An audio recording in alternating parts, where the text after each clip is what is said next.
Assalamualaikum warahmatullahi wabarakatuh. Perkenalkan, nama saya Siti Nur Ajasari, nomor induk mahasiswa 201FI 03078. Di sini saya akan melakukan pemeriksaan fisik sistem muskuloskeletal. Nah, dalam beberapa pemeriksaan fisik ini ada beberapa hal yang harus kita lakukan. Yang pertama yaitu kita melakukan amnesa secara umum pada pasien yang mempunyai kelainan atau tidak mengalami kelainan. Nah, yang kedua yaitu melakukan pengkajian khusus pada pasien yang mengalami kelainan ortopedi. Yang ketiga yaitu melakukan pengkajian sistem muskuloskeletal berdasarkan regional muskuloskeletal, dan di akhir melakukan pengkajian berdasarkan rentan gerak RUM secara aktif maupun pasif. Yang pertama kali kita melakukan pengkajian amnesa pada pasien yang mengalami kelainan ortopedi ataupun sistem muskuloskeletal. Ada 3 keluhan utama pada pasien yang mengalami keluhan ataupun kelainan ortopedi. Yang pertama itu keluhan nyeri. Nah, keluhan nyeri ini dalam melakukan pengkajian nyeri kita bisa melakukan pada PQRST. Kita bisa mengkaji di mana nyerinya, kapan terjadi nyerinya, dan durasinya itu seperti apa. Nah, untuk yang kedua, mengkaji keluhan terkait dengan perubahan bentuk. Kelainan bentuk bisa terjadi karena adanya tumor ataupun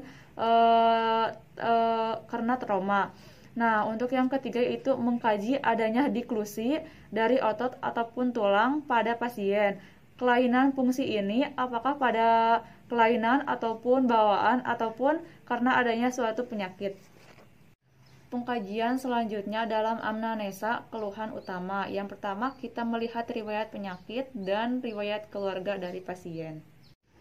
Pengkajian selanjutnya yaitu pengkajian fisik sistem muskuloskeletal atau bagaimana pasien itu berjalan. Kita bisa lihat penampilannya secara umum. Ketika pasien datang, lihat cara berjalannya apakah tegak ataupun lurus, atau dia mengalami kelainan cara berjalannya. Nah, ketika pasien berjalan, apakah ketika berjalan bahunya itu turun, atau lututnya naik, atau pelvisnya turun atau naik. Cara berjalan ini ada 3 hal. Yang pertama ada antalgic gait, yang kedua ada Steffrey gait, yang ketiga ada Trendelenburg gait. Sebelum melakukan tindakan, terlebih dahulu kita mencuci tangan.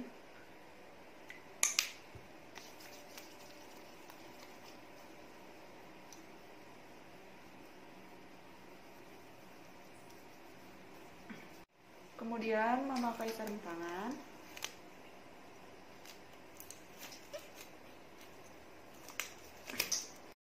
Selanjutnya pemeriksaan tonus otot atau kekuatan otot.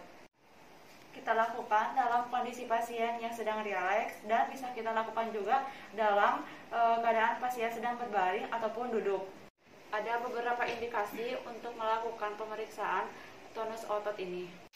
Contohnya ketika pasien yang sedang tidak lama mengalami stroke atau kelumpuhan. Di sini saya akan melakukan nilai tonus otot ada 5, 4, 3, 2, 1, dan 0. Pada nilai 5, pasien melawan gravitasi dan menahan tekanan. D, angkat tangannya, angkat. Kemudian lawan tangan saya. Baik. Perawat memberikan tahanan dan pasien melawannya, itu nilai 5. Untuk nilai 4, D, angkat tangannya. Kemudian oke. Pasien tidak bisa menahan atau melawan tangan, tetapi bisa melawan gravitasi, itu nilainya 4. Pada nilai 3, D, angkat tangannya. Kemudian tahan. Pasien terjatuh dan lemah. Pada nilai 2, D, angkat tangannya. Baik. Di sini pasien tidak mampu untuk mengangkat tangannya, tetapi bisa memberikan geseran sedikit demi sedikit, itu nilainya 2. Pada nilai 1, D, angkat tangannya. Baik. kita lihat di sini pasien tidak bisa mengangkat atau menggerakkan tangannya, tetapi kita bisa meraba. Kemudian kita lihat ada usaha pasien untuk menggerakkan dan ada kontraksinya, itu nilainya 1. Untuk nilainya 0 itu tidak ada pergerakan sama sekali. Selanjutnya, jika kita mendapatkan nilai 1, 2, 1 ataupun 0, kita lanjutkan dengan pemeriksaan antropi otot. Untuk pemeriksaan ini kita cek otot yang ada pada lengan kita cek, kemudian kita raba. Selanjutnya yaitu pada pasien. Baik, ditekuk ya. Kemudian jika kita merasakan pergerakan otot pada lengan pasien sama dengan pergerakan otot pada lengan kita, maka pasien tidak mengalami atrofi otot. Tetapi kalau pergerakan otot di bagian lengan atas pasien tidak mengalami pergerakan, sedangkan di lengan saya mengalami pergerakan, itu pasien patut dicurigai mengalami atrofi otot. Selanjutnya, pemeriksaan sistem muskuloskeletal berdasarkan regional. Pertama, kita akan lakukan pemeriksaan di bagian kepala leher. Tetapi sebelum melakukan pemeriksaan, kita harus melakukan inspeksi dan palpasi secara umum. Cara melakukan inspeksi yaitu kita lihat apakah pasien dia ini berjalan dengan baik. Kita lihat apakah pasien dia berjalan dengan baik. Kemudian pada kepalanya bahu kiri dan kanan itu simetris, kita nilai. Jika bahunya turun sebelah, patut kita curigai. Kemudian lanjutkan dengan pemeriksaan palpasi dengan leher. Kita lanjutkan pada pemeriksaan palpasi pada bagian kepala dan leher. Cara melakukannya, penolong berada pada bagian belakang pasien. Cara melakukannya, posisi tangan begini. Baik, maaf ya Dek. Kita akan menelusuri apakah ada benjolan atau tidak. Kita telusuri bagian bawahnya. Selanjutnya kita naikkan untuk meraba pada bagian depan sampai ke bagian teroid.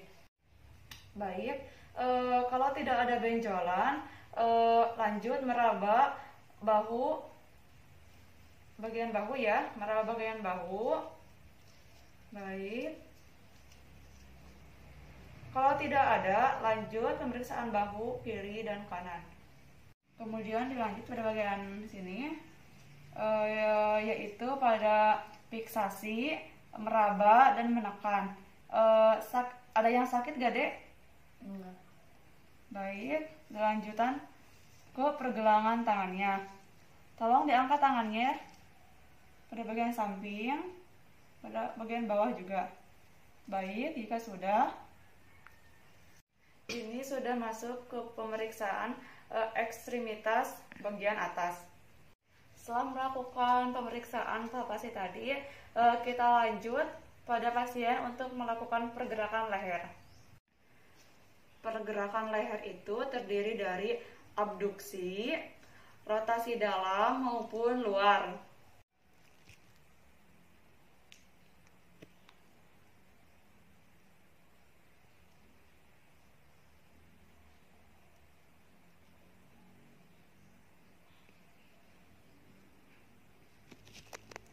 Baik, selanjutnya ke pemeriksaan bagian siku dan bagian tangan pasien.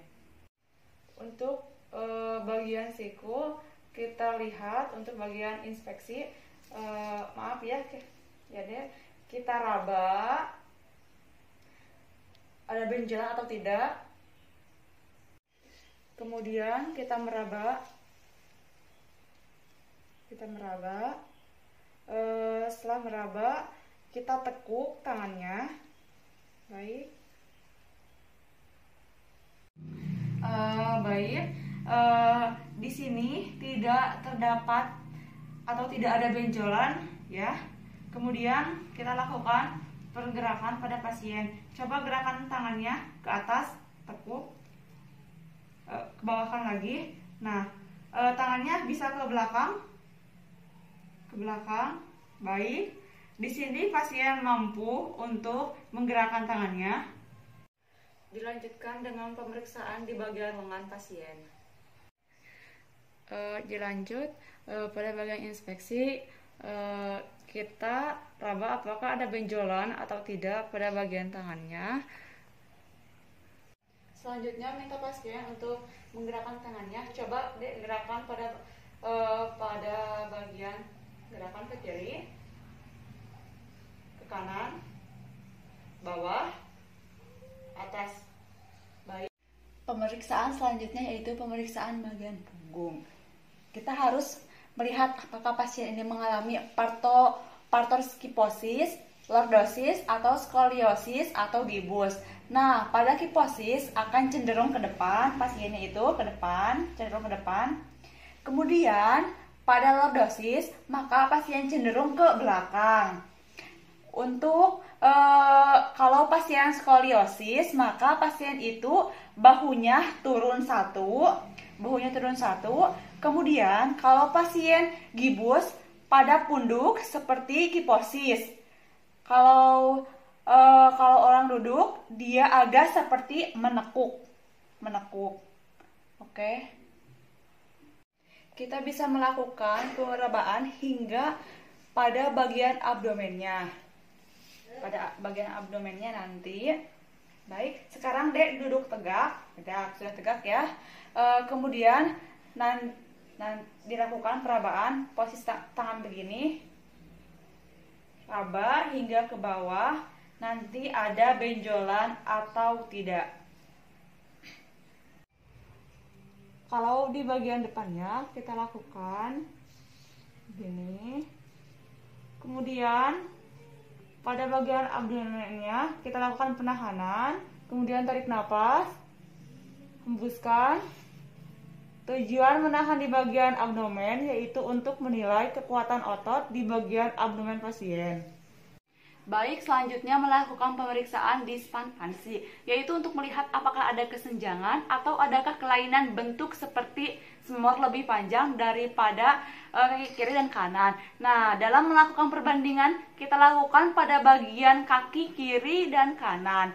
Dalam melakukan perbandingan ini ada dua. Yang pertama yaitu jarak antara malleolus dan sias. Kemudian yang kedua yaitu jarak antara pusat dan malleolus. Baik, kita ukur.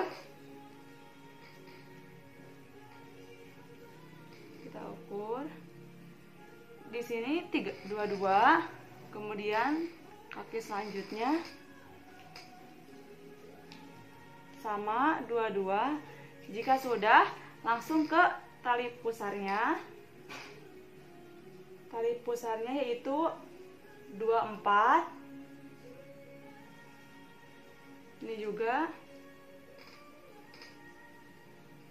Dan hasilnya itu sama.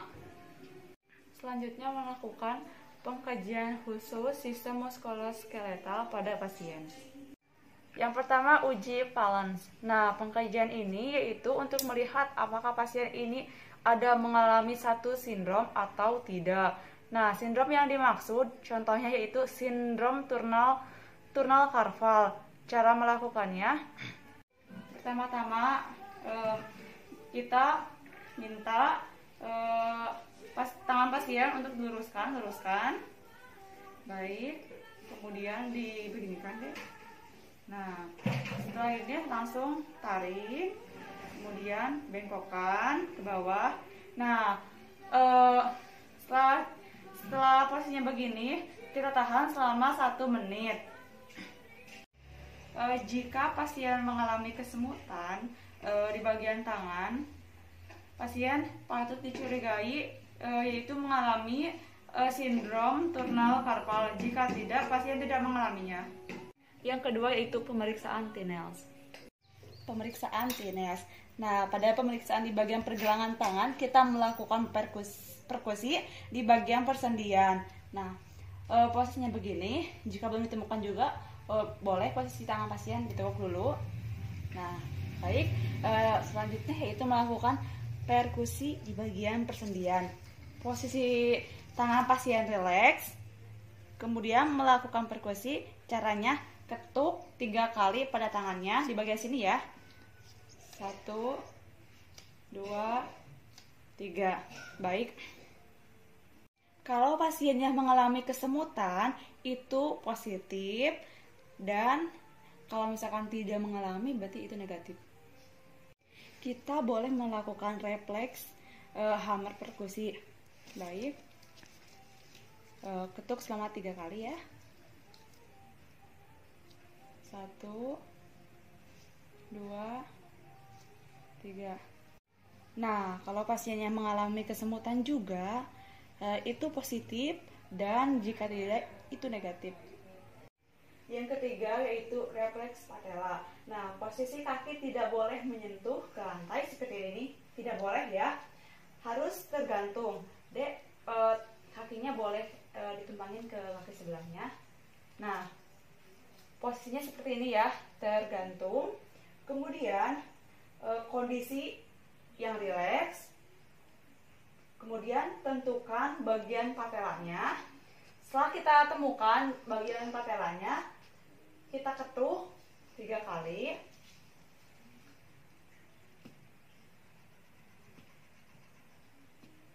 Baik. Yang selanjutnya yaitu pemeriksaan tanda balon atau tanda benjolan. Nah, bisa kita lihat pada lutut pasien. Kita lihat dari pergerakan patelanya, kita lihat. Kemudian setelah kita lihat, kemudian kita fiksasi seputar patelanya. Kita fiksasi ya. Kemudian kita raba. Ada cairan atau tidak.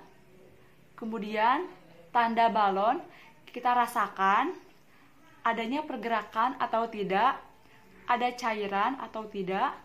Nah, tujuannya yaitu untuk melihat apakah ada penumpukan cairan di bagian patella ini.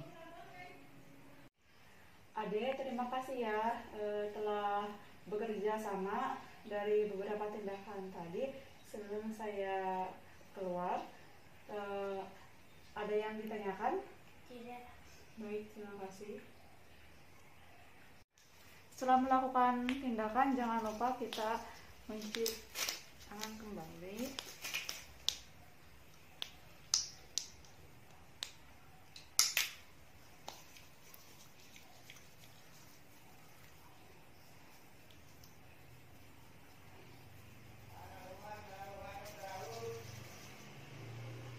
Selanjutnya yaitu pemeriksaan sistem integumen. Dalam pemeriksaan ini, yang pertama itu pelaksanaan melalui salam, pengkajian data, dan demografi. Selanjutnya memperhatikan kenyamanan dan keselamatan klien. Nah, kemudian salam terapeutik. Kemudian kontrak waktu, mempersilahkan klien untuk bertanya, minta klien bekerja sama dalam tindakan. Kemudian RKS pada PQRST, kemudian menanyakan tanda dan gejala, kemudian tanyakan apakah klien memiliki riwayat penyakit, serta tanyakan riwayat alergi seperti makanan ataupun obat. Tanyakan apakah anggota keluarga klien ini juga memiliki keluhan yang sama. Nah, sebelum melakukan tindakan atau pemeriksaan, terlebih dahulu kita harus cuci tangan, kemudian memakai handscoon dan memposisikan klien. Dalam pemeriksaan ini ada 2. Yang pertama melakukan inspeksi dan palpasi. Nah, untuk melakukan inspeksi yaitu melalui rambut, wajah, kaki, leher, dan kuku. Nah, pada palpasi ini yaitu leher, ekstremitas atas dan bawah, punggung toraks, dan kuku. Nah, pada bagian perut, lakukan cubitan sedikit untuk mengetahui turgor kulit. Setelah selesai, kita catat hasilnya dan evaluasi tindakan.